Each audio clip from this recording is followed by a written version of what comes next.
Magandang araw po sa inyong lahat mga ka-YouTube. Ako po si Papa Dudut at ngayong araw na ito ay napaka-espesyal po ng ating programa sapagkat meron po kayong mapapakinggan na kwento na eksklusibo lamang po sa aking YouTube channel.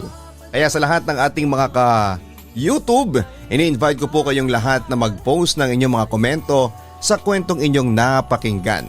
Importante po ang inyong mga komento at pangunawa sa storyang ito. Ano ang inyong masasabi matapos ninyong mapakinggan ang kwentong ating pong ilalahad ngayong araw?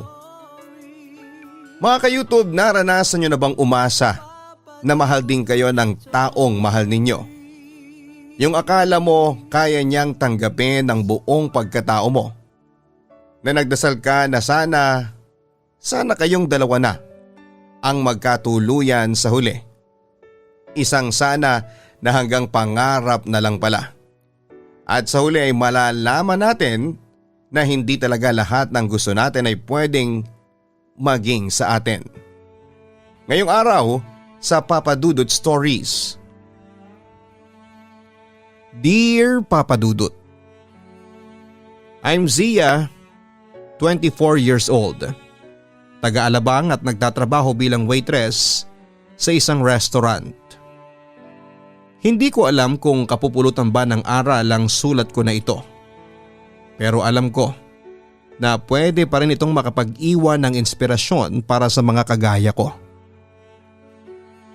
Kung anong ibig sabihin ko sa mga salitang kagaya ko ay malalaman ninyo sa pagpapatuloy ko ng sulat na ito. Third year high school noon nang magsimula ang barkada namin nina Kane, Abby at May. Naging close lang sa isa't isa nang magkasama-sama kaming apat para sa isang group project. Bubuo kasi kami noon ng isang mini drama na tungkol sa pamilya. Gumanap si Abby bilang nanay nina Kane at May. Ako naman ay gumanap na lesbian na girlfriend ni Kane. May isang buwan din naming binuo ang concept ng mini drama na yon. At sa loob ng isang buwan ay mabilis kaming naging malapit sa isa't isa. Lalo na kay Kane, Papa Dudut. Sa kanilang tatlo kasi ay si Kane ang pinakamasikaso at malambing sa lahat. Palagi siyang madala sa aking pagkain para sa aming lahat. Kapag ginagabi kami sa pagpapractice noon ay palagi siyang nagtitext at nagtatanong kung safe ba kaming nakauwi. Madalas din siyang nakatabi sa akin kapag piin namin at pinupunasan ng pawis namin sa noo o pinupulbuhan kami sa likuran. At ang araw ng mini-drama namin ay ang araw din na nagsimula akong makonfuse sa kakaibang nararamdaman ko para kay Kane. Nagsimula na rin ako noong makonfuse sa sarili ko. Ayaw ko nang magpahaba ng buhok, ayaw ko nang magsuot ng mga bestida at mas komportable na ako sa pantalon, short o t-shirt at hindi na rin ako nagkaka-crush sa mga gwapo naming kaklase. Ang pinaka-weird na nararamdaman kong pagbabago sa sarili ko ay ang pagtingin at paghanga sa magagandang babae, lalo na kay Kane. Yun ang mga pagbabago at pagkalito ko sa sarili na hindi ko pinahalata kanino man sa barkada. Tinago ko yon hanggang sa makarating kami ng senior high. Mahirap, Papa Dudut. Sobrang hirap kasi at feeling ko araw-araw akong nagpapanggap at nagdi-deny lalo na sa sarili ko. Araw-araw kong kinakausap ang sarili ko habang nakaharap sa salamin. Zia, babae ka. Babae ka. Yon ang palagi kong sinisigaw sa isipan ko.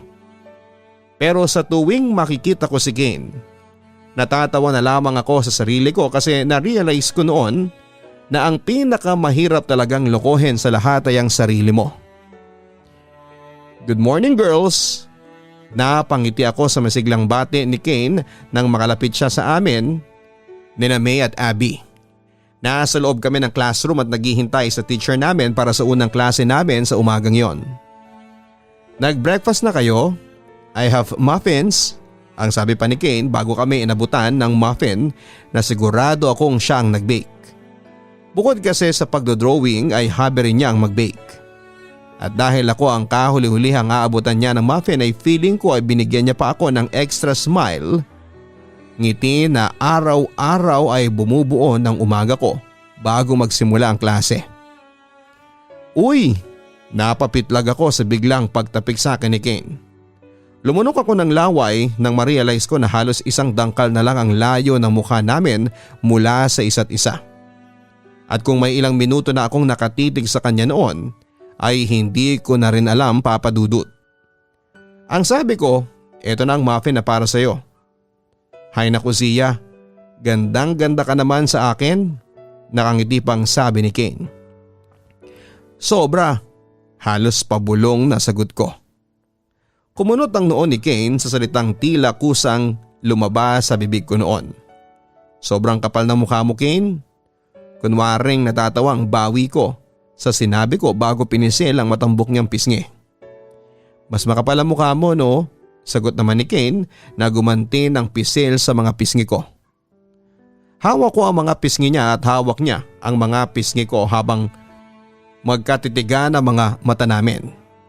Ang sarap sa pakiramdam kahit medyo humigpit na ang pagpisil niya sa pisngi ko. Naku, kayong dalawa talaga ha, hindi na kami magtataka ni May kapag nagtumboyan na kayo. Panunukso ni Abby sa amin habang halos paubos na ang kinakain niyang muffin. Nang bitawan na ni Kane ang pisngi ko ay binitawan ko na rin ang sa kanya. If I know matagal nang natomboy sa akin niyang si Zia, no? Hi, ayan tuloy, ang pula ng pisngi ko tuloy. Kainis ka talaga Zia? Kunwaring naiinis na sabi ni Kane habang tinitignan sa hawak na salamin ang kanyang mga pisngi. Napalunok naman ako sa unang sinabi niya. Ang daming mga tanong ang pumasok noon sa isipan ko. Ganun na ba ako ka-obvious? Kailan pa kaya niya napansin? Kailan niya kaya naramdaman na iba ang pagtingin ko sa kanya? Dapat na ba talaga akong umamin sa kanya? Pero syempre, charot lang yon. Teka Zia, pisngi mo na ba yung namumula o yung buong mukha mo? Bawi ni Kane sa sinabi niya bago tumingin sa akin at napakunot noong ngumiti. Ang sakit mo kayang mangurot ng pisngi. Mabilis kong iniwas ang tingin ko sa kanya dahil sa huling sinabi niya bago pinilit na tumawa habang hinihimas ang sarili kong pisngi. Laking pasasalamat ko nang dumating na ang teacher namin para sa umagang yon. Kahit paano rin ay nabawasan na ang kabang bigla ko na lang naramdaman. Akala ko kasi masyado na akong obvious. Akala ko ay nahalata na nila ako. Akala ko ay nahalata na ni Kane na may gusto ako sa kanya. At kahit 4 kaming magbabarkada at madalas na magkakasama noon, si Kane talaga ang pinakamadalas kong kasama. At siya rin ang pinaka-close ko sa lahat. Kilingi kasi siyang kaibigan at sobrang sweet pa. Kaya siguro kahit pareho kaming babae, lalo akong nagkakagusto sa kanya. Bagay na sobrang pinigilan ko rin noon, Papa Dudut. Oy Kane, ready ka na ba? Tanong ni May kay Kane. Ngumiti naman si Kane bago tumango. Nang araw na yon ay nahati sa 2 grupo ang klase namin para sa isang debate. At si Kane ang napili ng grupo namin na maging leader para sa unang topic. Kane, good luck ha. Eto lucky charm. Sabi ko bago sinuot sa kanya ang isang bracelet na nabili ko sa mall. Matagal ko nang gustong ibigay yon sa kanya at noon lang ako nagkaroon ng pagkakataon. Hinawakan naman ni Kane ang kamay ko at pinisil. Thanks Zia, sagot niya sa akin. Kane, pumunta ka na sa harapan. Utos naman ng teacher namin na si Sir Castro. Punta na ako doon. Thank you ulit dito paalam ni Kane bago naglakad patungo sa may harapan ng classroom. Okay, let's start this debate class. Pagpapatahimik ni Sir Castro sa klase namin bago nagpatuloy sa sinasabi niya.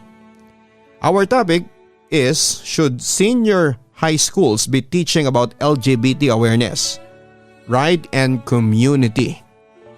Hindi ko alam kung nagkataon lang ba na pagkabigay ng surprise na topic na yon ni Sir Castro ay ang pagbaling ni Kane ng mga tingin niya sa akin.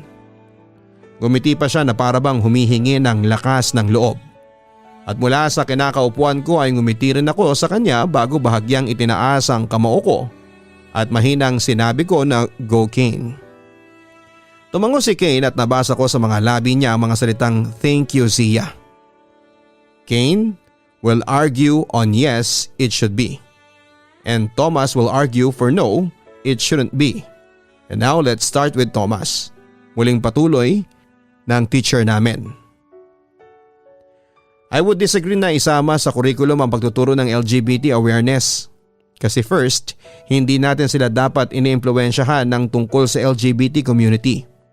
Hindi tayo ang dapat na nagsisimula ng pag-iimpluwensya sa kanila, ang sabi ni Thomas. We're not actually influencing them. We will just start to open their minds about LGBT community. What if may classmate tayo na ang parents ay parehas babae o kaya ay parehas na lalaki? Kung hindi tuturo sa mga eskwelahan ang tungkol sa LGBT rights or community, paano maiintindihan ng ibang estudyante ang buhay ng kaklase nila na may homosexual parents? Sagot naman ni Kane. Actually, kung iisipin, hindi naman talaga responsibilidad ng school ang ituro sa mga estudyante ang kahit na ano tungkol sa LGBT. Responsibilidad yon ng mga magulang nila. At nasa magulang na yon kung kailan nila gustong ituro sa mga anak nila. Muling sabi naman ni Thomas. Pero paano kung yung mga magulang nila mismo ang hindi open-minded regarding LGBT community? Paano kung sila mismo ayaw nilang ipaalam o ituro sa mga anak nila ang tungkol sa LGBT rights? Saan na makakakuha ng awareness ang mga estudyante na hindi part ng LGBT community? Sa mga internet na anytime, pwede na silang makakuha ng fake news and false information? Kung gusto natin na makakuha ng legit na information and knowledge ang mga estudyante, alam nating sa mga school nila yon pwedeng makuha. Kaya dapat sa school pa lang ay binibigyan na sila ng awareness tungkol sa LGBT community. Ang pagdedepensa naman ni Kane. Kane, ang mga school ay ginawa para ituro ang ibig sabihin ng bawat salitang nakasulat sa libro natin. O ituro kung paano computein ang mga numbers na ginagamit natin sa araw-araw. Think of it again. Dapat ang mga school o teacher ay nagfo-focus sa pagtuturo ng mga key subjects. Dapat ang itinuturo sa school ay ang magagamit natin sa magiging trabaho natin in the future. Ang wika naman ni Thomas. No, Thomas. First of all, school and education should prepare us for our future. For our future life. Not just for our future job. Ang edukasyon na makukuha natin sa school ang huhubog sa atin sa kung anong gusto natin na maging tayo in the future. Paano pala kung maging lesbian ako in the future? Paano ako makakakuha ng awareness kung close-minded ang parents ko? Paano ko pala malalaman ang karapatan ko kung hindi ko yun natutunan dito sa school? Halos sabay-sabay na umere ang "wo" sa klase namin dahil sa mga huling sinabi ni Kane. Habang ako ay unti-unti nang natatameme noon at hindi ko halos lubos maisip kung saan hinuhugot ni Kane ang mga sinasabi niya ng mga oras na yon. Etong si Kane, malapit ko nang pagkamalan at tibo talaga siya. Bulong ni May na nasa may tabi ko lang. Ako nga rin eh. Iniisip ko minsan na kapag bumibeso yan sa atin baka nanananching na. Natatawang sagot naman ni Abby bago bumaling sa akin at tinanong ako.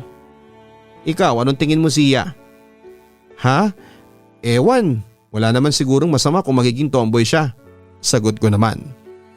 Yak, halos sabay na sabi ni na May at Abby. Napalunok naman ako sa naging reaksyon nilang dalawa. Hindi ko tuloy alam kung maiilang ba ako o malulungkot. Muli ko na lang ibinaling noon ang pagtingin ko kay Kane na halata kong nagsisimula ng tumaas ang boses. Bakit ba parang sobrang apektado siya sa topic o nadadala lang talaga siya? But again, bakit dito pa sa school? Don't you think na it's the parents' responsibility na magbigay ng LGBT awareness sa mga anak nila? It's their decision and option kung ituturo pa ba nila yon sa mga anak nila. Kasi hindi ba responsibility ng parents na i-guide ang mga anak nila sa tamang landas? Kasi once na ang mga teacher o school ang mag-open ng LGBT awareness sa mga estudyante, parang sila na rin ang bumali ng tamang landas ng mga estudyante. pwedeng sila rin ang maging reason para maging homosexual ang mga estudyante nila. At alam mo ang magiging ending nun? Ang school at mga teacher ang masisisi ng pagiging homosexual ng isang estudyante. Sila ang sisisihin ng mga magulang. Sa school at mga teacher mabubunto ng mga sisi at galit. Kasi imagine ha, sino ba naman ang may gusto na i-open yon sa mga anak nila? Sino ba namang mga magulang ang gusto magkaroon ng anak na mga bakla o tomboy? Ang wika ni Thomas. Ano bang masama kung maging homosexual ang isang anak? Sakit ba yon na nakakahawa? Ang pagbibigay ng LGBT awareness sa mga estudyante o anak ay hindi para gawin silang bakla o tomboy. Kung hindi para malaman nila ang karapatan ng bawat isa. At para matutunan ng bawat isa na hindi lang straight na lalaki o babae ang nag-i-exist dito sa mundo. Meron ding bakla o tomboy. At mga tao din sila na may pakiramdam. Marunong silang magmahal at masaktan. Muling depensa ni Kane. Napalunok ako ng laway nang bumaling sa akin ang tingin ni Kane habang binibitawan ang huling salita niya. Is it just a coincidence na tumingin siya sa akin? O posible kayang alam niya na pareho kami ng nararamdaman para sa isa't isa? Zia, please, wag kang paranoid at mas lalong wag ka ring masyadong assuming. Sigaw ko naman sa isipan ko. But then Kane, kung magbibigay ng education ng school regarding LGBT community, parang pinupush na rin natin silang maging bakla o tomboy. Paano kung hindi pa naman talaga sila papunta doon?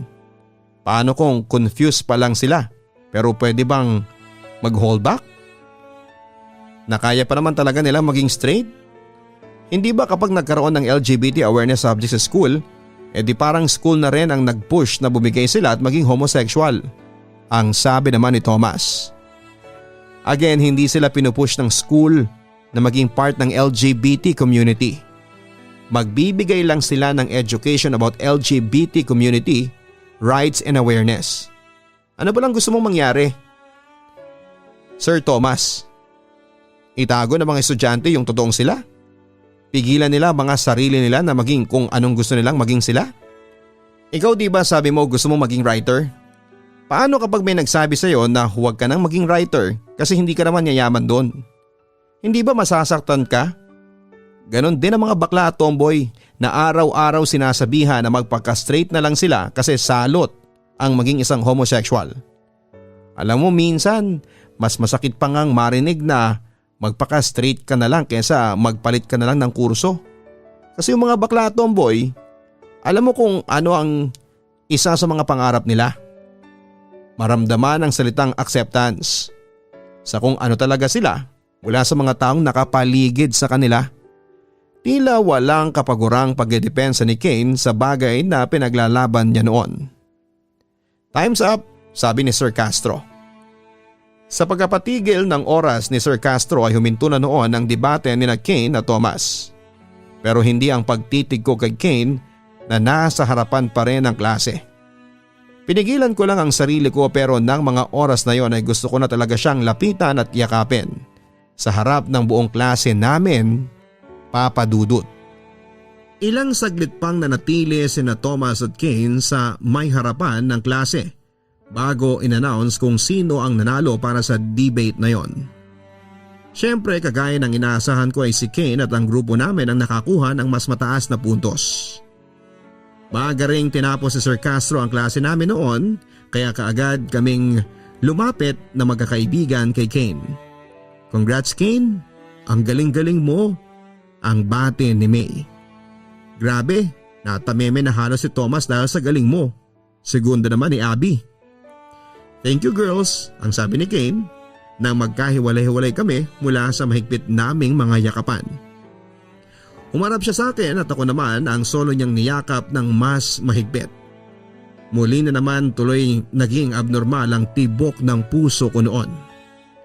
Alam kong saglit na yakap lang yon pero parang may isang oras na nakakulong ang katawan ko sa mga bisig ni Kane.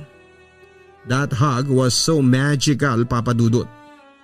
Magic na nagpa-realize sa akin ng maraming bagay. na hindi na isang kaibigan lang ang nararamdaman ko para kay Kane. Hindi na siya isang kaibigan lamang para sa akin. Hindi na ako confused ng mga oras na yon. Alam ko kung sino ang gusto ko. Alam ko sa sarili ko kung ano talaga ako. Thank you sa binigay mong lucky charm. Feeling ko ito talaga ang nagpapanalo sa akin eh. Muling pasasalamat ni Kane. You're welcome, Kane. You deserve it. Congrats. Nakangiting tugon ko. Lalo akong napangiti nang hawakan niya ang mga kamay ko at muling saglit na napatulala sa magandang mukha niya. Pagkatapos ng araw na yon ay mas naging clingy at sweet si Kane sa akin, Papa Dudut. Kumbaga sa aming tatlo, nina May at Abby, ako na talaga ang madalas niyang samahan na mag-CR, bumili ng pagkain sa kantin at kasabay na umuwi. Hindi ko tuloy maiwasan na lalong magkagusto sa kanya. Hindi ko na mapigilan ang puso ko na lalong mahulog sa kanya. Madalas din ay niyayaya niya ako noon na manood ng sine na kaming dalawa lang ang magkasama. Madalas din ay hanggang madaling araw na kaming magka-text o magkatawagan. At ang pinakamadalas sa lahat ay ang mahihigpit na yakap niya sa tuwing magkikita kami o bago maghiwa-hiwalay. Hindi ko tuloy maiwasang mag-isip noon kung nagpapakita na ba siya ng motibo na gusto rin niya ako. Pero sa kabilang banda ay napapaisip din ako, Papa Dudut. Paano pala kung ilusyon ko lang na gusto rin niya ako? Paano kung nag-iilusyon lamang ako na may mali siya ang mga ginagawa at ipinapakita niya para sa akin? Paano kung mali ako? Kaya nagdesisyon ako na hindi pa rin ako pwedeng umamin sa barkada, lalo na kay Kane. Hindi ko pwedeng aminin kung ano talaga ako. At mas lalong hindi ko pwedeng aminin kung ano talaga ang nararamdaman ko para kay Kane. Hindi yun po pwede. Girls, alam niyo ba yung pakiramdam na may gusto kang tao pero hindi naman pwedeng maging kayo? Tanong ni Kane. Nasa kantin kami noon na magbabarkada at nauna nang natapos sa pagkain si Kane dahil wala raw siyang gana. Paano hindi pwedeng maging kayo? Kasi taken siya? Balik na tanong naman ni Abby. Hindi naman kasi ang alam ko wala naman siyang girlfriend or what, pero hindi pwedeng maging kami kasi alam ko na mali sa mata ng mga tao. Paliwanag naman ni Kane. Napahinto ako sa pagsubong gagawin ko sana sa isang kutsarang kanin bago pa simpleng tumingin kay Kane na nasa malayo ang tingin. Handa naman ako mag-sacrifice if ever. Handa akong harapin yung magiging judgment sa amin ng mga tao. Hindi lang ako sure kung ganoon din siya. Dugtong pa ni Kane. Kasabay ng pagbitaw niya sa huling pangungusap ay ang paglingon niya sa akin kaya tinuloy ko na nang isinubo ang nakakutsarang kanin bago diretsyong nilunok yon. Mabuti na nga lang at hindi ganon karami ang kanin na isinubo ko, kung hindi baka nabilaukan ako. Pero saglit pa rin akong nabarahan sa lalamunan. Okay ka lang siya? Tanong ni May nang mapansin niyang nahihirapan akong lumunok. Oo, tugon ko bago uminom ng baso ng tubig. Nakita ko naman na bahagyang natawa si Kane sa naging itsura ko. Ang takaw kasi, nakangiting sabi niya pa. Ikaw nga dyan ang aga-aga puro love life ang tinatapik mo sa halip na kumain. Akin na nga lang yung ulam mo. Kunwari sagot ko sabay kuha sa ulam na nasa plato niya. Kahit busog na ako nun. Parang ko lang yon, Papa Dudut, para maalis ang topic mula sa muntik ko ng pagkabilaok. Grabe siya oh, ang takaw mo talaga siya. Naniningkit ang mata ni Kane habang nagsasalita. Lumipas ang buong araw na yon na hindi ako matahimik dahil sa sinabi ni Kane. Hindi ako matahimik sa posibilidad na baka kilala ko ang taong tinutukoy niya. Paano nga kung kilala ko? Dapat ba akong may gawin? Dapat ba akong may sabihin? Gulo pa rin ang isipan ko nang bumalik na kami sa classroom, Papa Dudut. Wala na nga akong naintindihan sa diniscuss noon ng teacher namin at magulo pa rin ang isipan ko hanggang sa oras ng uwian. Oh, pumasok ka na sa loob. Uuwi na ako. Paalam ko kay Kane. Kapag uwian kasi ay kaming dalawa lang ang natitira ang magkasabay na naglalakad dahil nasa may pinakadulo pa ng subdivision ang bahay namin. Nakakapagod minsang lakarin pero kapag kasabay ko ang mga kaibigan ko, lalo na si Kane ay hindi ako nakakaramdam ng kaunting pagod. Zia? Ang wika ni Kane. Huminto ako sa gagawin kong paglakad bago muling lumingon kay Kane at may kakaibang lungkot sa mga mata niya.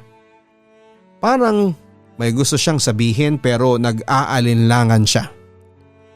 Oh, tanong ko. Ikaw, kapag nagkagusto ka sa taong ramdam mo na gusto ka pero hindi ka kayang pangatawanan, mamahalin mo pa rin ba siya? Tanong niya. Oo, love problem pa rin? Kunwari, balik tanong ko sa kanya. Kumunot na ang noo ko noon kasunod ng pagkangiwi ng labi ko. Muli kong naramdaman ang pagtambol ng dibdib ko na hindi ko pinahalata sa kanya. Sagutin mo na lang please. Hindi ko alam kung nakikiusap ba ang tono ng pagsasalita ni Kane o naguutos na. Pero isa lang ang sigurado ako. Gusto niya talagang malaman ang sagot ko. Bumuntong hininga ako bago naglakad papalapit sa kanya. Oo. Kasi hindi naman ako nagmahal para mahalin pabalik eh. Nagmahal ako dahil yon ang sinisigaw ng puso ko at yon ang gusto ng puso ko na gawin ko.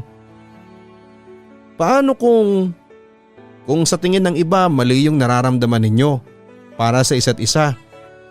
Itutuloy niyo pa rin ba? Tila walang katapusang tanong ni Kane. Kung mahal ko siya at mahal niya ako, kung mahal namin ang isa't isa, siguro oo. Kasi ganun din eh. Hindi naman yung mga taong may makitid na pag-iisip ang dahilan kung bakit tayo nagmamahal, hindi ba? Yung puso natin ang dahilan. So kung may susundin man tayo, yung puso lang natin yun. Hindi yung magiging tingin ng mga taong may saradong pag-iisip. Basta siguro kapag nagmahal ka at alam mong mahal ka rin fight lang. Fight lang ng fight. Tandaan mo na lang, nagmamahal ka hindi para sa ibang tao. Nagmamahal ka para sa sarili mo at para sa taong mahal mo. Hindi ko alam kung saan ko hinugot ang mga sinagot kong yon kay Kane, Papa Dudut. Para kasing ang bawat salita ay kusa ng lumabas sa bibig ko habang ang mga mata ko ay nakapako sa maganda niyang mukha. Ang mukha niya na kahit kailan ay hindi ko yata pagsasawaang titigan sa pang-araw-araw. Sana nga siya, tama ka. Sana mahal niya rin talaga ako. Isang matamis na ngiti ang namutawi sa kanyang mga labi bago yung saglit na dumampi sa pisngi ko. Sige na, ingat ka sa pag-uwi siya.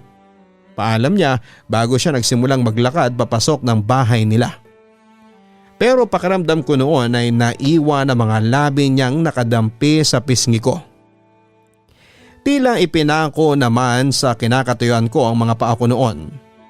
Habang ang mga mata ko ay nakasunod ng tingin kay Kane habang sa makapasok siya sa loob ng kanilang bahay. Muli kong pinakiramdaman ang sarili ko, Papa Dudut. Anumang oras ay tila bomba nang sasabog ang dibdib ko sa lakas ng kaba nito. Tama ang hinala ko sa sarili ko. I'm a lesbian and I'm in love with Kane. Sa paglipas ng mga araw noon ay ramdam ko na mas lumalim ang pagtingin ko para kay Kane. Sa halos araw-araw na magkasama kami ay mas lalo ko siyang binahal. At habang tumatagal ay mas nahihirapan akong itago yon sa mga kaibigan namin, lalo na sa kanya. Napakiramdam ko ay naghihintay na lamang na magtapat ako. Pero wala akong planong sabihin sa kanya ang lahat. Wala naman talaga dapat. Dahil ayoko masira ang pagkakaibigan naming dalawa. Ayokong mawala siya sa akin. At ayokong pandirihan ako ng ibang taong makakaalam sa kung ano talaga ako. Bakit tayo nandito, Kane? Tanong ko. Kakasimula pa lamang ng graduation ball namin nang hilahin niya ako patungo sa isa sa mga waiting shed sa loob ng school na pinalamutian ng mga Christmas lights. Isang malalim na buntong hininga muna ang binitawan ni Kane bago hinawakan ang kamay ko. May gusto kasi sana akong sabihin eh. Ang wika niya. Ang seryoso naman ito masyado. Sagot ko na kunwari natatawa pa. Ako naman ay napalunok ng laway kasunod ang malakas na kabog ng dibdib ko. Napakaramdam ko ay naririnig ni Kane dahil sa sobrang lapit ng mukha niya sa akin. Zia, bulong niya bago bahagyang pinisil ang mga kamay kong nakabilanggo sa mga kamay niya. Nakaramdam ako ng init ng mga palad niya na nagpatahimik sa akin. Hindi ko na kayang itago ito. Ayoko na magtago sa inyo. Lalo na sa iyo.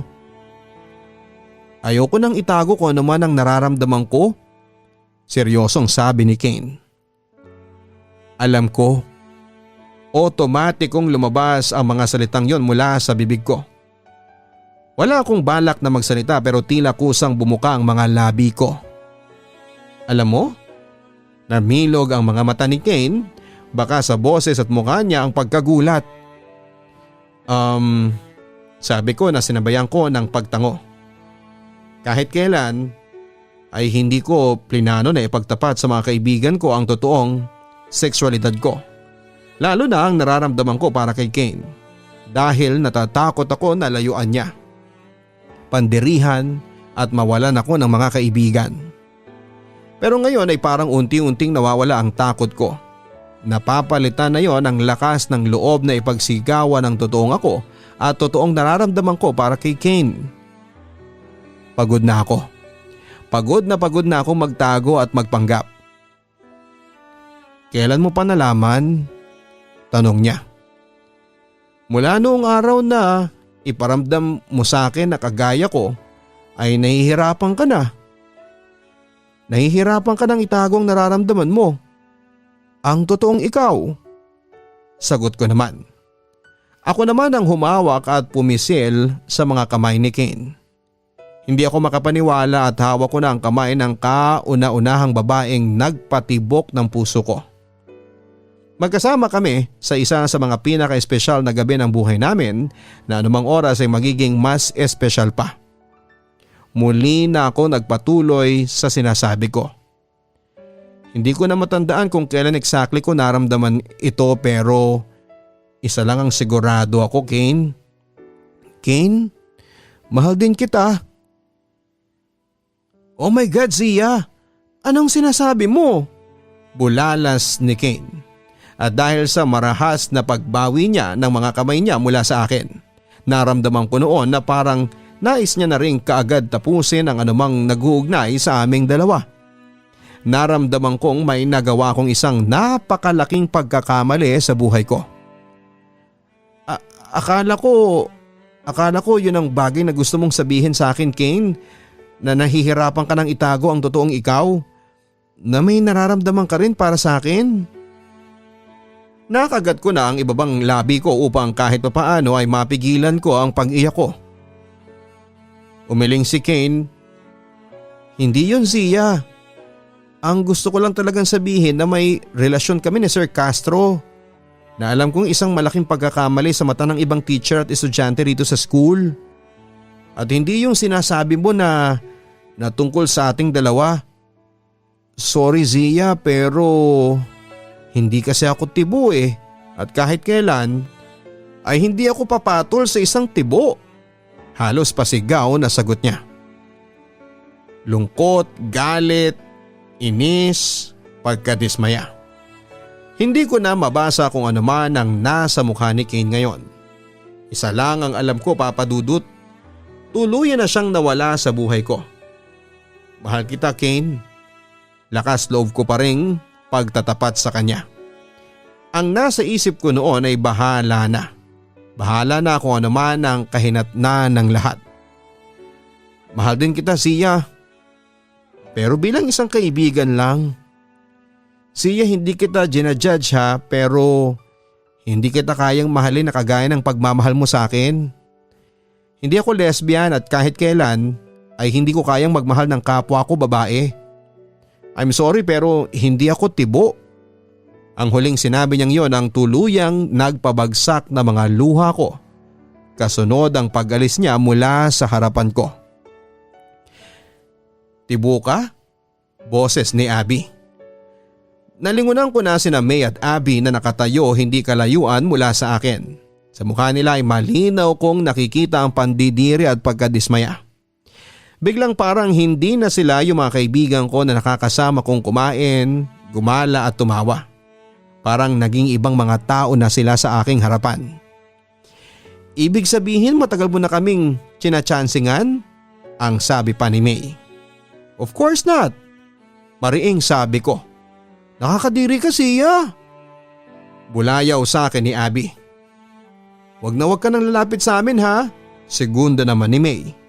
Sabay silang umalis sa harapan ko at alam ko na pati na rin sa buhay ko. Naiwan akong nag-iisa sa ilalim ng waiting shed. Umiiyak, nasasaktan. Ganito ba talaga kapag nagpakatotoo ka sa mundong pinalilibutan ng mga mapagpanggap na tao? Wala akong maisip na ginawa kong masama. Siguro umasa ako at nagkamali ako pero hindi ako nanakit. Pero sila, bakit kailangan nila akong saktan? Mula nga ng gabing yon ay hindi ko na naramdaman pa ang muling panunumbalik ng pagkakaibigan naming apat. Iniwasan na nila ako. Iniwasan na rin ako ni Kane at sinubukan ko siyang kausapin pero ramdam ko sa mga pilit niyang ngiti na ayaw na niya akong kausap. Ayaw na niya akong kasama. Okay lang naman sa akin na hindi siya lesbian o hindi siya pumapatol sa lesbian. Okay lang din sa akin kung hindi niya ako magawang mahalin kagaya ng pagmamahal ko para sa kanya. Pero ang hindi okay sa akin ay yung mawala siya bilang kaibigan ko. Mabuti na lang papadudot at tapos na ang klase namin noon. Nahirapan ako sa umpisa ng mga oras na yon nang iwasan nila ako dahil pakaramdam ko ay ikinakahiya at pinandidirihan nila ako. Pero naisip ko na lang din na at least hindi ko na kailangang magpanggap pa sa harapan nila. Hindi ko na kailangang magtago at hindi ko na kailangang masaktan pa. Nang mag-college ako papadudot ay pinaiklian ko na talaga ang buhok ko. Hindi na rin ako nagsuot ng palda at gumamit na ako ng chest binder para hindi masyadong mapansin ang dibdib ko sa mga suot kong damit. Doon na rin ako nagkaroon ng mga bagong kaibigan. Mga kaibigan na kagaya ko o kung hindi man ay tanggap ang isang katulad ko na lesbian. Ganon pala talaga yon, papadudot. May mga tao na porke akala natin kaibigan natin ay tatanggapin at maiintindihan tayo pero hindi pala.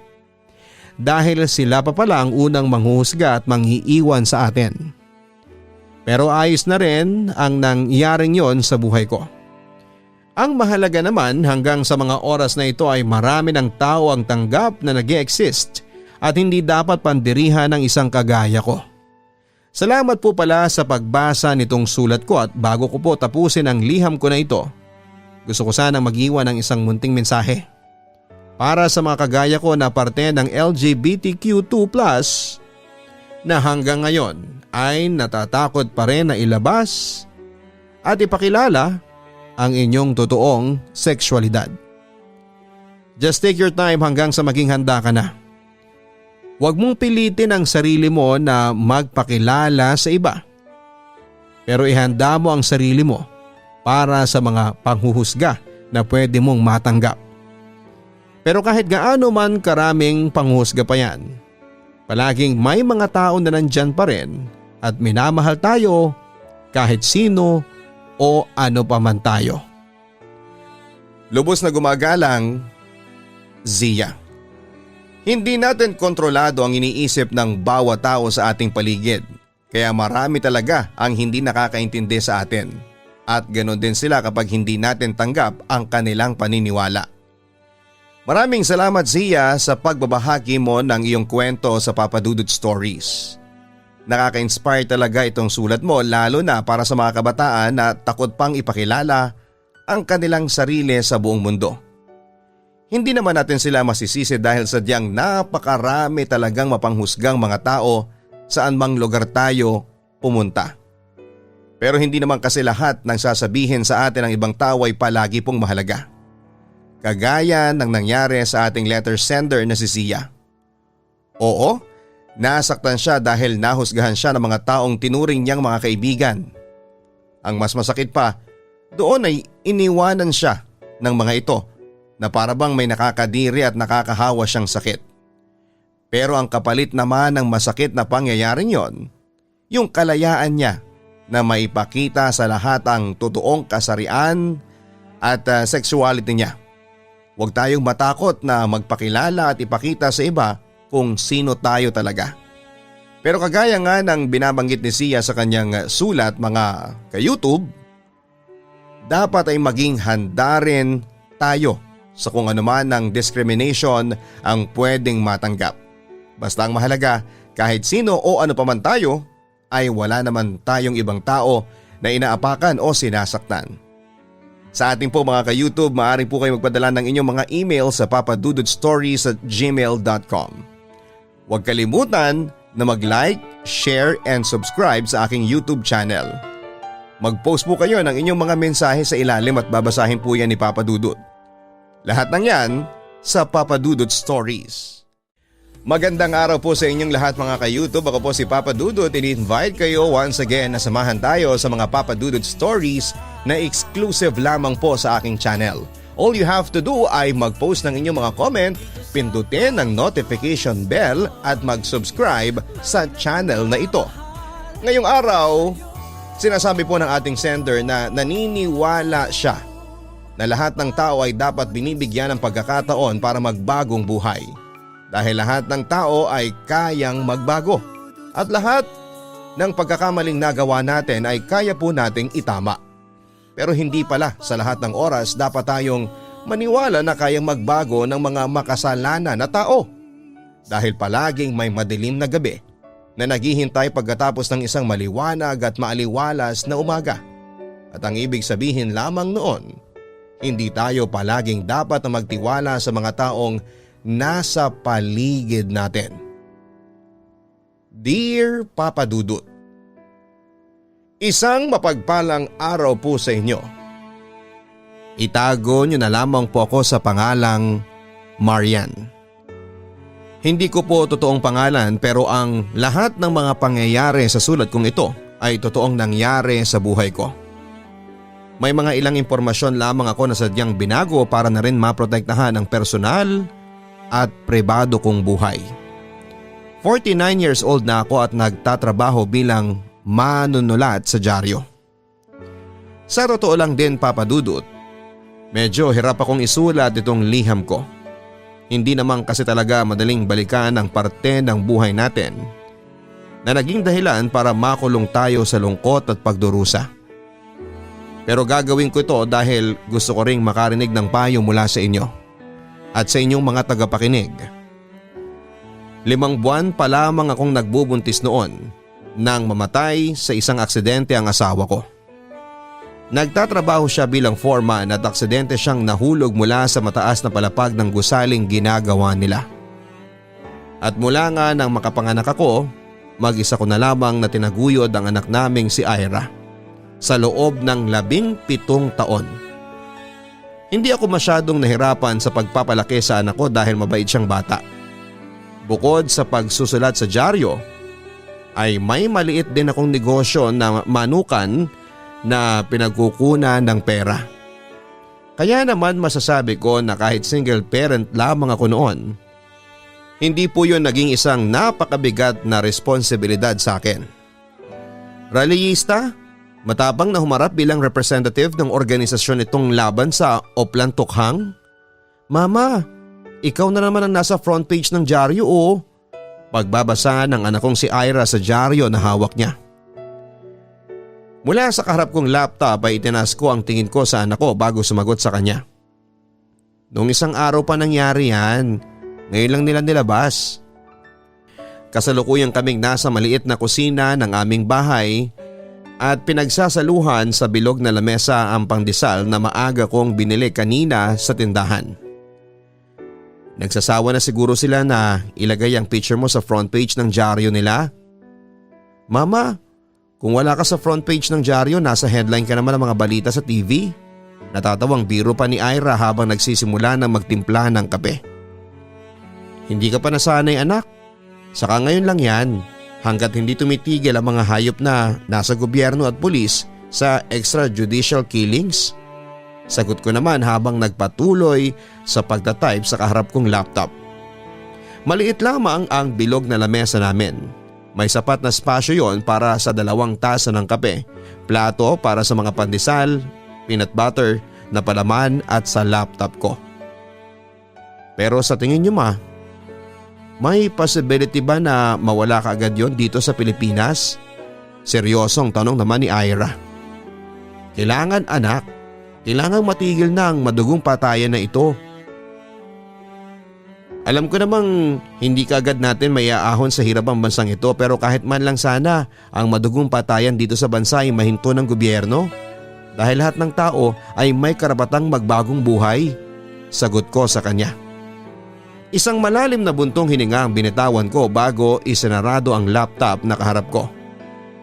Bukod sa pagiging manunulat sa dyaryo ay madalas ding malagay ang pangalan o litrato ko doon dahil isa akong aktibong miyembro ng grupong pinaglalaban ng karapatang pangtao. Isa rin ako sa pinakaaktibong rallyista ng grupo dahil sobrang hindi talaga ako sang-ayon na patayin ang sinumang tao dito sa mundo, mabuti man o makasalanan. Diyos lamang ang may karapatan na kunin ang kanilang buhay. Para sa akin kasi kahit pa ang pinakamakasalanang rapist, mamamatay tao o drug addict ay may karapatan pa ring mabuhay at magbagong buhay. Walang sino mang tao ang may karapatang pumatay ng kapwa niya tao. Saglit akong humigop ng kape bago ko inabot ang cellphone na kanina pang tumutunog. Tahimik kong binasa ang mga text message na dumating doon. Tumigil ka na sa ginagawa mo kung ayaw mong mamatay. Masyado kang maingay. Huwag mong hintayin na ikaw naman ang patahimikin namin habang buhay. Ang dapat sa kagaya mo binabaon ang buhay sa lupa. Death threats. Hindi na bago sa akin ang makatanggap ng mga ganong klase ng text message mula sa iba't ibang cellphone number. Aaminin ko na noong una ay natakot talaga ako. Takot na halos hindi na ako lumalabas pa ng bahay ko. Pero naisip ko na kung susuko ako, kung magtatago ako at magpapatalo sa takot, sino na lamang ang magiging bibig ng mga taong pinapatay ng walang laban? Sino na lamang ang magiging tagapagsalita ng mga taong gusto pang mabuhay? Sino na lamang ang magiging tagapagtanggol ng mga taong pwede pang magbagong buhay? Iilan na lamang kaming mga manunulat at rallyista na may lakas ng loob at kakayahan na ipaglaban sila. At hindi pwedeng mabawasan ng iilang tao na kagaya namin. Pero ma, huwag tayong masyadong matapang ha. Siyempre, ayokong malagay tayo o lalo ka na sa panganib. Ikaw na lang ang meron ako.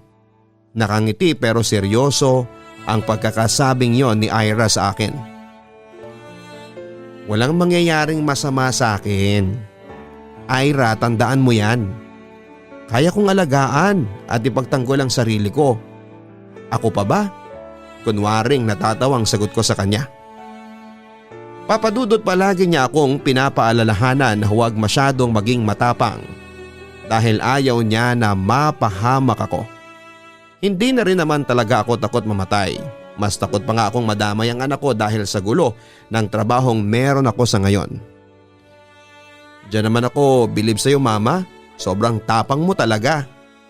Tumayo na si Ira at inayos na ang mga notebook na nilagay sa loob ng bag na dadalhin niya sa school.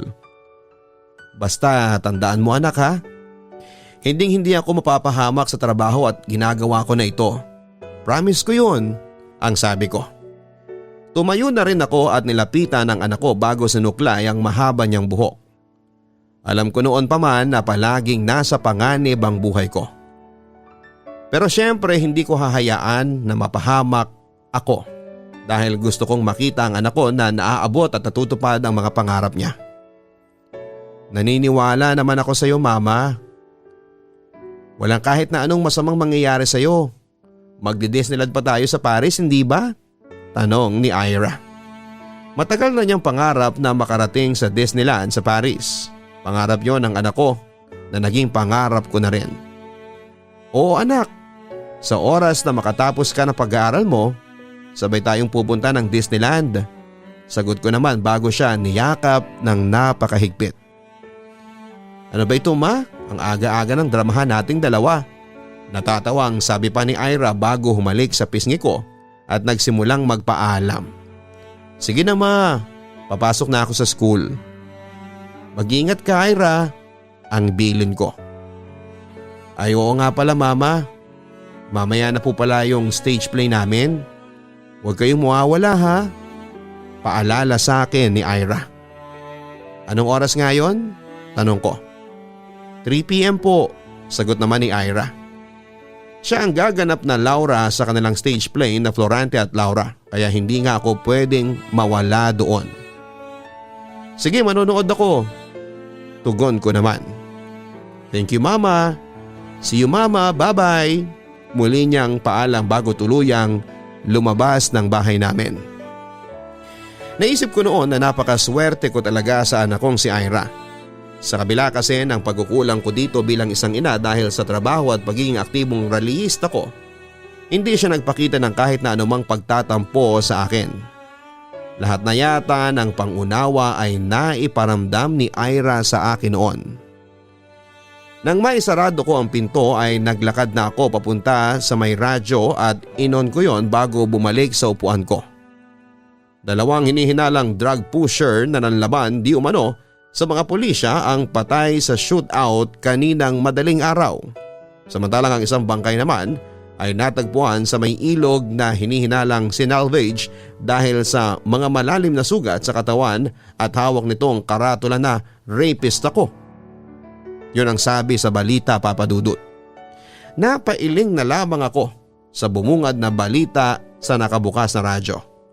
Muli ko na lamang din binuksan ang laptop ko para tapusin ang sinusulat kong article laban sa gobyerno. Ang article na laban sa mga pulisyang pumapatay sa mga di umano'y tulak ng droga.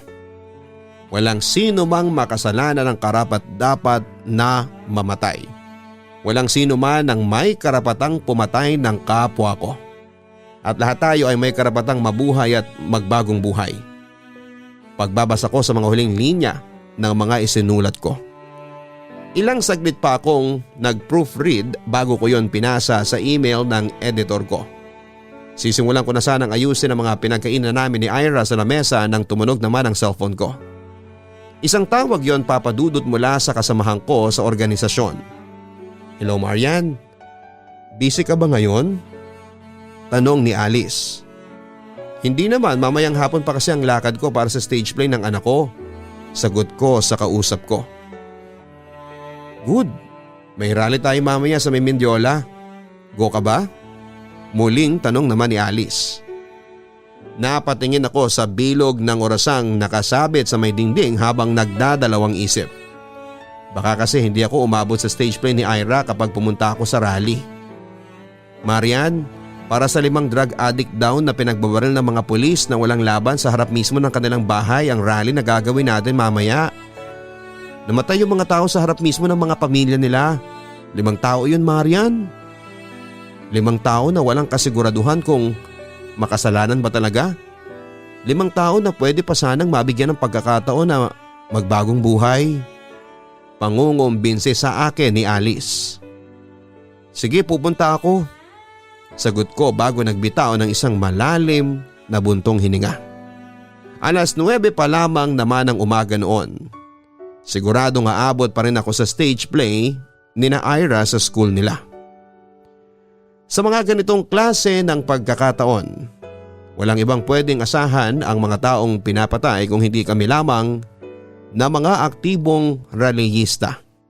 Hindi man namin sila mabigyan ng katarungan, at least may mga pilit namang lumalaban para sa kanilang karapatan na mabuhay at magbagong buhay. Hindi madali ang buhay rallyista, Papa Dudut.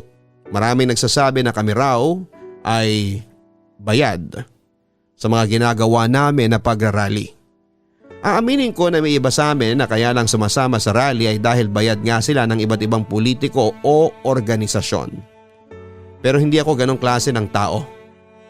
Ang pagiging aktivista ko at pagsama-sama sa mga ganong lakad ay hindi po bayad. Ginagawa ko lamang yon para sa mga taong tinatanggalan ng karapatan na mabuhay.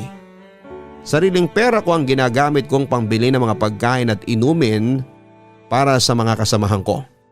Pati na ang mga damit, papel, panulat at iba pang gamit na kailangan namin. Ako na rin ang bumibili noon. Kung hindi kasi ako magkukusa, sino pa ang pwedeng tumulong sa amin? Kung hindi kami matulungan ng mga taong bulag sa maduming hustisya dito sa bansa, paano na lamang ang buhay ng mga taong inosenteng pilit na dinidiin sa mga kasalanang hindi naman nila ginagawa?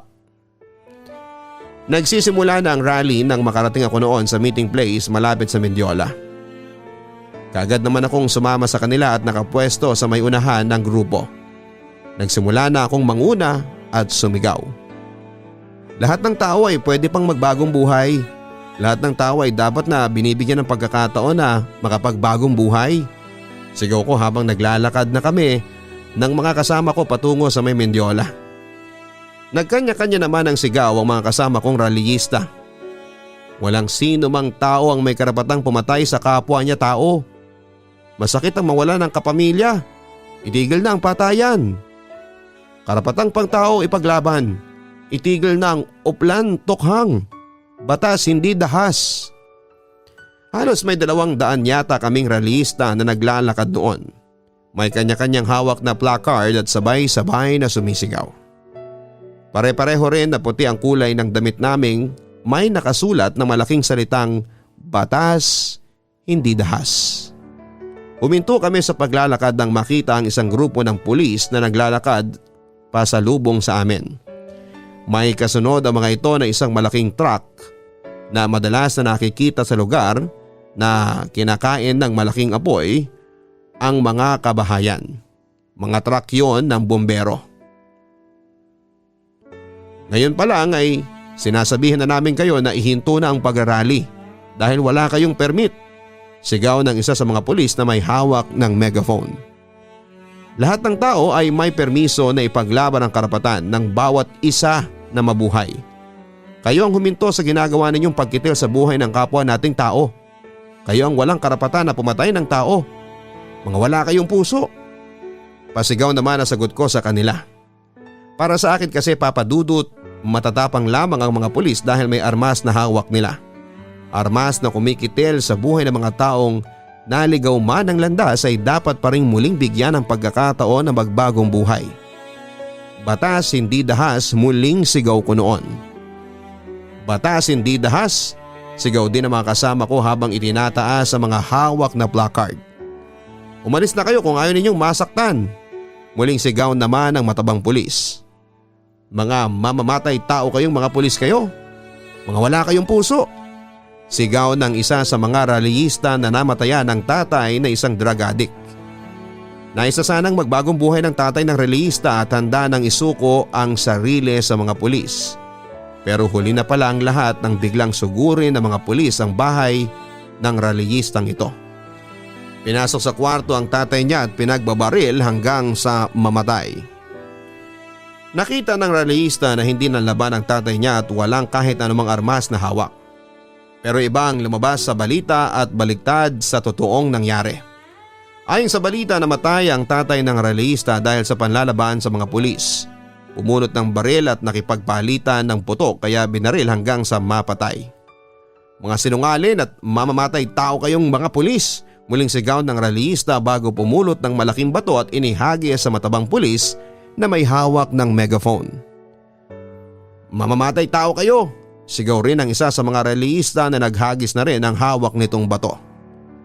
Mga walang iya kayo! Sigaw naman ng ilan sa mga pulis bago sumugod sa mga rallyista.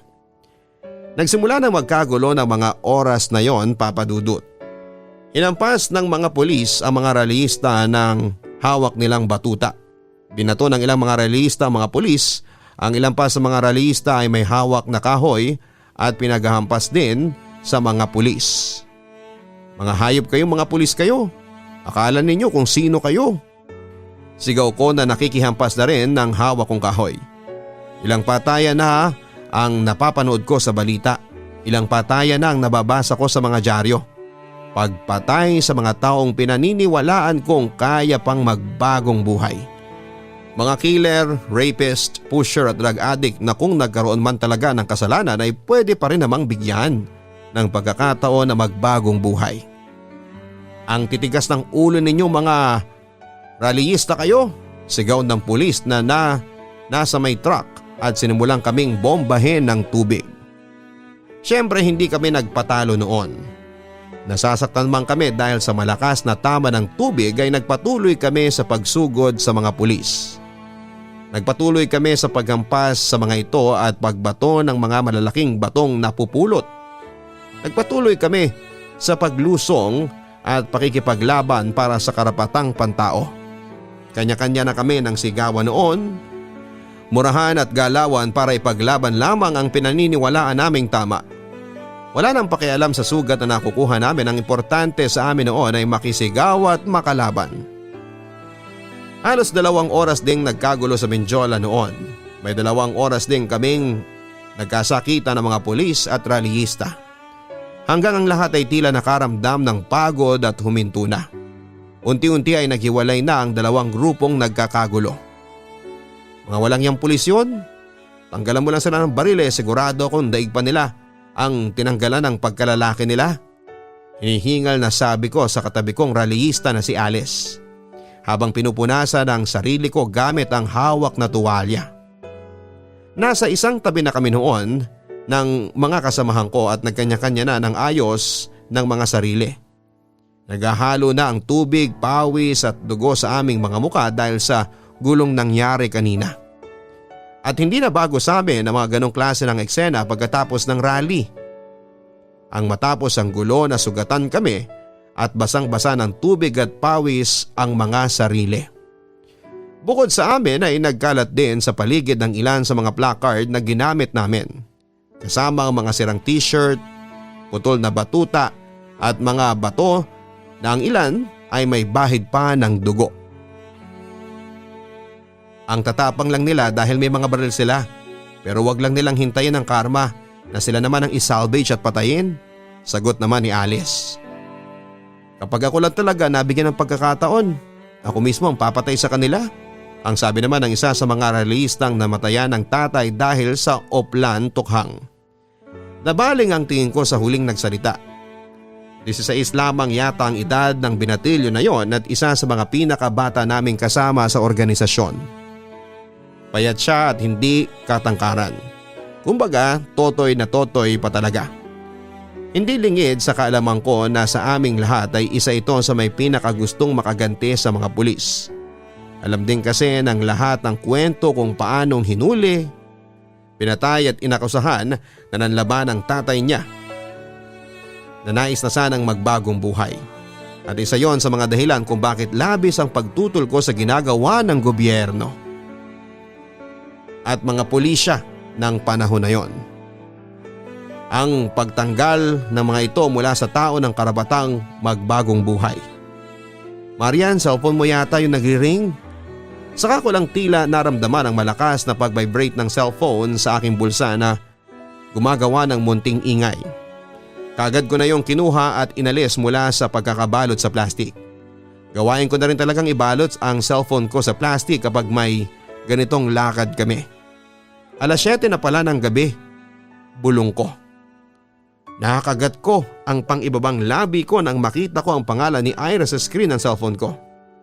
Noon ko lang naalala ang pangako ko sa kanya na manonood ako ng stage play nila, pero hindi na naman ako nakapunta. Hello Ira, sorry kung hindi ako nakapanood ng stage play ninyo ha. Nakauwi ka na ba? Hello? Ito po ba ang Mrs. Marian, ang nanay ni Ira? Isang malalim na boses ng lalaki ang sumagot mula sa kabilang linya. Kumunot ang noo ko noon sa kausap ko sa hawak na cellphone. Kasunod noon ay ang paglunoko ng laway at biglang pagbilis ng tibok ng puso ko. Pakiramdam ko noon ay hindi ko nagugustuhan ang tono ng pagtatanong ng estrangherong kausap ko. At pakiramdam ko ay hindi ko magugustuhan ang mga susunod pa niyang sasabihin sa akin. Ako nga, sino ka ba? Bakit nasa iyo ang cellphone ng anak ko? Patanong na sagot ko. Mrs., wag po sana kayong mabibigla pero wala na po ang anak ninyo. Malamig ang boses ng lalaki. Seryoso siya at tila nais akong pakalmahin kaagad kahit na hindi niya pa ako nakikita. Hindi kaagad ako muling nakapagsalita, Papa Dudut. Lumabas na rin ang mabibigat na luha sa magkabila kong pisngi. Naramdaman ko ang pangangatal ng kamay ko na nakahawak sa cellphone ko kasunod ang panginginig ng buong kong katawan. Pilit kong kinukumbinsi noon ang sarili ko na isa lamang yung panaginip. Na binabangungot lamang ako ng mga oras na yon. Pero dahil sa sobrang sakit ng nararamdaman ko noon sa dibdib ko, alam kong nasa realidad ako at totoong nangyayari ang lahat. Ganun pa man ay nagsimula na rin akong umiyak at sumigaw. Hindi totoo yan. Prangko lang ito. Alam kong prangko lang ito. Mrs., totoo po ang sinasabi ko na wala na po ang anak ninyo. Patay na po siya. At kung maaari lamang ay pumunta kayo ngayon dito sa… Hindi ko na naintindihan pa ang mga sumunod na sinabi ng lalaki. Tuluyan na kasing nanlambot ang mga kamay ko at nabitawan na ang cellphone na hawak ko noon. Lumalim na rin ang paghinga ko dahil sa paninikip ng dibdib ko. Tandang-tanda ko ang pakiramdam ko noon na parang umiikot ang paligid ko na anumang oras ay magdidilim na ang lahat. Inisip ko noon na sana ay pwede lang talaga. Sana pwedeng magdilim na lang ang lahat sa akin para makalimutan kong saglit ang matinding kirot noon sa aking dibdib. Marami tayong desisyon sa buhay na madalas nating pinagsisisihan. At may mga paniniwala rin tayo, Papa Dudut, na akala natin ay tama. Pero minsan pala ay mali. At nang gabi na makausap ko ng personal ang lalaking tumawag sa akin gamit ang cellphone ng anak ko na isa palang pulis, ay doon ko napagtanto na hindi lahat ng ipinaglalaban natin ay may totoong dahilan at saysay, Papa Dudut. Nanlalambot ang mga tuhod ko noon nang maglakad na ako papasok sa loob ng isang maliit na kwartong may hindi kaaya-ayang amoy. Wala halos kagamitan sa kwartong iyon na tanging isang bakal na higaan lamang ang nasa gitna. Kaagad akong lumapit sa bakal na higaan kung saan ay may katawan ng taong nakahiga at natatakpan ng manipis na telang naninilaw na ang kulay. Gusto ko noong isipin na nagkakamali lamang ang mga pulis sa pagtawag sa akin. Na hindi talaga ako ang pakay nilang tawagan. Na baka napulot lamang nila ang cellphone ng anak ko. Na hindi totoo ang mga sinasabi ng pulis tungkol kay Ira. Pero sa sukat ng katawang natatakpan ng manipis na tela, alam ko na kaagad. Sigurado na akong kilala ko na kung sino ang nakahiga doon. Ang sabi po ng mga witness, sumakay ng jeep ang anak ninyo pauwi ng bahay ninyo. At nakita raw nila na may dalawa pang lalaki sa loob ng jeep maliban sa driver kung saan muling nakitang buhay ang anak ninyo. Nakatanggap na lang po kami ng tawag kanina sa opisina na may isang bangkay ng babae na walang saplot sa katawan ang nakita sa may likod ng isang babuyan na nasa kabilang kanto lamang ng inyong bahay. Kompleto po ang gamit ng anak ninyo pati na ang cellphone niya. Mukhang panggagahasa lang talaga po ang pakay ng mga suspect sa inyong anak at wala nang iba pa. Mabuti na lang po at may nakapagturo sa mga suspect kaya kaagad namin silang nahuli. Ang sabi ng pulis na nasa may likuran ko. Dahan-dahan kong tinanggal, Papa Dudut, ng nanginginig kong mga kamay ang naninilaw na telang nakatakip sa bangkay. Hanggang sa tuluyan ko nang nakita ang bangkay ng anak ko na butas ang ulo dahil sa malakas na pagkakapukpok ng matigas na bagay, duguan din ang pagitan ng mga hita niya at bugbog ang mukhang halos hindi na makilala. Pinigilan ko noon ng sarili kong panawa ng ulirat nang makita ko ang kalunos-lunos na sinapit ng anak ko. Nang mga oras na yon ay parang naramdaman ko na lamang bigla ang lahat ng sakit na dinanas ng katawan ng anak kong si Ira. Naririnig ko noon kung paano siya umiyak at nagmakaawa ng, "Huwag, tama na po, ayoko na, masakit na po, hindi ko na po kaya. Maawa po kayo sa akin, huwag niyo po akong patayin. Mama, tulungan mo ako mama." Nakita ko sa isipan ko kung paano gahasain si Ira hanggang sa pagpupok sa ulo niya. Na-imagine ko lang kung paano patayin ang nag-iisa kong anak nang walang kalaban-laban. Nanginginig man ang buong katawan ko nang makita ko na ang bangkay ng anak ko. Nagdesisyon pa rin akong dumiretso sa presinto kasama si Alice. Gusto kong makita mga taong asal hayop na pumatay sa anak ko. Gusto ko silang makausap isa-isa at gusto ko silang sampalin, sabunutan at patayin din. "Marian, sigurado ka bang kaya mo silang harapin ngayon? Pwede naman natin itong ipagpabukas na?" tanong ni Alice. Nasa loob na kami ng presinto at naghihintay na iharap sa amin ang 3 sospek. "Oo, kaya ko, kakayanin ko." Sagot ko naman habang pilit na nilalabanan ng luhang anumang oras ay nararamdaman kong nais nang kumawala noon mula sa aking mga mata. "Nandiyan na po ang mga sospek, Mrs." ang sabi ng isang pulis na lumapit sa amin. Muling nanumbalik sa kasalukuyan ng diwa ko, Papa Dudut.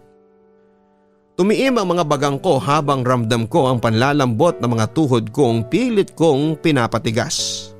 Pumasok sa kwarto kung nasaan kami ang 3 lalaking punit at madumi ang mga damit na suot. Tumayo sila malapit sa sulok habang nakayuko ang mga ito at may posas ang mga kamay. Sila po ang 3 lalaki na tinuro ng mga witness. Inamin na rin po nila ang ginawa nila at sinasabi nilang nakadrugs daw sila kaya nila nagawa ang krimen, ang sabi naman ng pulis. Pakiramdam ko, Papa Dudut, ay paulit-ulit na umaalingaw-ngaw sa aking isipan ang huling mga salitang binitawan ng kasama naming pulis. Nakadrugs sila. Kaya nila nagawa ang krimen. Nangangatal na ang mga labi ko habang nakatitig sa 3 lalaki na nakaposas. Payat ang mga ito, maitim ang mga balat na maraming peklat at tattoo. Magulo ang makapal na buhok ng 3 na tila ba ilang buwan nang hindi nagugupitan. Kapansin-pansin din ang pamumutla ng mga mata nitong pilit na iniiwas sa akin ang mga tingin. Tuluyan ko na ngang hindi napigilan ang paglabas ng luha ko sa magkabila kong pisngi. Nang mabaling ko ang tingin ko sa mga braso ng 3 lalaki, may mga sugat yon at kalmot na halatang sariwa pa. Muli kong nakita noon sa isipan ko kung paano nanlaban ang anak ko habang ginagahasa ng mga ito. Na-imagine ko noon ang itsura nila habang pinapatay si Ira, na nagdarasal noon na sana ay dumating ako upang iligtas siya mula sa demonyong mga drug addict na kaharap ko ng mga oras na yon. Napailing ako kasunod ng muling paninikip ng dibdib ko dahil sa matinding galit na nararamdaman ko. Nanginginig na noon ang buong katawan ko hanggang sa hindi ko na nga napigilan ang sarili ko. "Mga hayop kayo, mga baboy, mga halimaw!" Sigaw at hagulhol ko bago ko sinugod at 3 nakaposas. Pinagsusuntok ko sila, pinagkatadyakan at pinagsasabunutan. May ilang saglit ko yung nagawa bago ko naramdaman ang mga brasong pumipigil sa katawan ko at naglayo mula sa 3 lalaki. Muli kong sinigaw at minura ang mga yon habang patuloy na nagpupumiglas mula sa mararahas na braso ng pulis na nakapulupot sa akin. Hindi ako makapaniwala, Papa Dudut, ng mga taong pinagtanggol ko noon, ang mga taong ipinaglalaban ko, ang mga taong nais kong bigyan ng pangalawang pagkakataon upang magbagong buhay sila, ay sila pa ang sisira ng mga pangarap ko. Mga pangarap namin ng nag-iisa kong anak. Pinagtanggol ko kayong mga hayop kayo. Pinaglaban ko pa kayo. Araw-araw sinasakripisyo ko sa inyo ang buhay ko. Ipinaglalaban ko ang mga karapatan ninyong mga drug addict kayo, pero bakit? Bakit si Ira? Bakit pati ang anak ko? Mamatay na kayo! Mamatay na kayong mga drug addict kayo! Mamatay na kayong lahat! At sa pagbitaw ng mga kamay ng pulis sa dalawang braso ko noon ay tuluyan na akong napaluhod, Papa Dudut. Niyakap ko ang sarili ko habang walang tigil sa pagmumura, pag-iiyak at pagtatanong. Bakit? Bakit kailangan ko yung maranasan? Bakit si Ira pa ang kailangan na mawala sa akin? Bakit ang anak ko pa? Kahit na anong hagulhol ang gawin ko noon ay hindi na nabawasan pa ang bigat na nararamdaman ko sa dibdib ko, Papa Dudut. At paulit-ulit kong sinisigaw na dapat na nga silang mamatay. Pagkalipas nga po ng 1 linggo mula nang makita ko ang mga taong gumahasa at pumatay sa anak ko ay nabalitaan ko na nagtangka raw silang tumakas at nang agaw pa ng baril sa pulis na dahilan para sila ay mapatay. Pero may narinig din ako na balita na pinahirapan daw muna sila bago pinatay. At ang isa pang nakarating sa akin ay kusa raw silang pinatakas para magkaroon ng dahilan ng mga pulis na patayin sila. Hindi ko alam kung anong version ng kwento ang katotohanan. Pero wala na po akong pakialam, Papa Dudut. Dahil ang gusto ko lang mangyari noon ay tuluyan na silang mapatay bilang parusa sa kahayupang ginawa nila sa anak ko. Siguro nga, Papa Dudut, lahat tayo ay pwedeng magbago. Pero hindi lahat ng masasamang tao ay pinapahalagahan ng chance na ibinibigay sa kanila para magbagong buhay. Naniniwala kasi talaga ako noon na wala tayong karapatan na ilagay ang hatol na kamatayan sa ating mga kamay. Pero ano bang karapatan ng mga drug addict na pamatay? Wala rin naman, hindi ba? Kaya hindi ninyo siguro ako masisisi kung naising ko man na sana ay mawala na sa mundong ito ang lahat ng mga taong gumagamit o nagbebenta ng ipinagbabawal na gamot. At mawala na sana mga taong patuloy na gumagawa ng krimen, karahasan at kasamaan. Maraming salamat po sa pagbabasa ng sulat ko na hindi ko alam kung nakapag-iwan ba ng inspirasyon sa araw na ito. Maaaring ang iba sa inyo ay sumasang-ayon o hindi sa akin. Ngunit nirerespeto ko po ang inyong pananaw. Dahil para sa akin bahagi na rin po ito ng pagtanggap ko sa katotohanan na 4 na taon na akong nangungulila sa anak kong si Ira. At sana kapag narinig ko nang binabasa ninyo ang sulat ko na ito ay maging daan na rin yon upang tuluyan na akong bumitaw sa mapait kong mga nakaraan. Lubos na gumagalang, Marian. May mga pangyayari sa buhay natin na mahirap ipaliwanag na parang mga tanong na mahirap bigyan ng kasagutan. Mabibigat na pagsubok na palagi nating naririnig na kaya dumarating sa buhay natin ay dahil sa mga dahilan na hindi natin maintindihan. Pero ganun pa man ay mahalaga na hanggat nabubuhay tayo ay patuloy tayong maging matatag. Maraming salamat, Marian, sa pagbabahagi mo ng kwento mong ito. Salamat kasi binalikan mo ang parting ito ng buhay mo na sobrang bigat talagang alalahanin. Tama ka na lahat tayo ay pwedeng magbago, pati na ang ating paniniwala. Alam ko na wala ako sa sitwasyon mo at hindi ko pinagdaanan ang lahat ng mga pagsubok na dumating sa buhay mo. Pero sana, Marian, huwag kang matakot na muling magtiwala sa tao. Hindi lahat ng mga nakapaligid sa iyo ay masama. Hindi lahat ay gagawang ka ng hindi mabuti. Matuto lang tayo siguro na magdoble ingat at sana pagdating ng panahon ay matuto tayong tunay na magpatawad. Ang bawat kwento ng buhay natin ay palaging nakapag-iiwan ng aral at inspirasyon at naniniwala ako na ang sulat mo, Marian, ay nakapag-iwan ng inspirasyon sa ating mga listener at mananatiling matatag sila sa gitna ng mga pagsubok na dumarating sa ating buhay. Hanggang sa muli, ako po si Papa Dudut sa mga eksklusibong storya dito sa Papa Dudut Stories. Maraming salamat po.